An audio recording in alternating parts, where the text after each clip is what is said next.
Welcome to the world of cryptocurrency. What actually is cryptocurrency?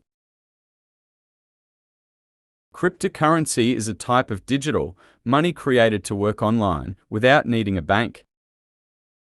Unlike regular currencies like dollars or euros, cryptocurrencies exist purely on the internet and are powered by a technology called blockchain, which records and verifies every transaction. Transactions are secure and often faster than traditional bank transfers. Because it's decentralized, no government or single company controls it, making it more open and accessible to people worldwide.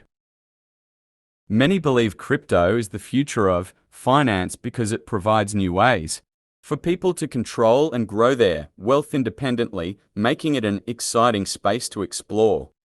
The first cryptocurrency, Bitcoin, was launched in 2009 as a way to enable peer-to-peer digital payments without going through banks. Since then, thousands of other cryptocurrencies have been created, each with its own purpose or innovation. Ethereum, for example, supports smart contracts, which are self-executing agreements embedded in code. That's all for today.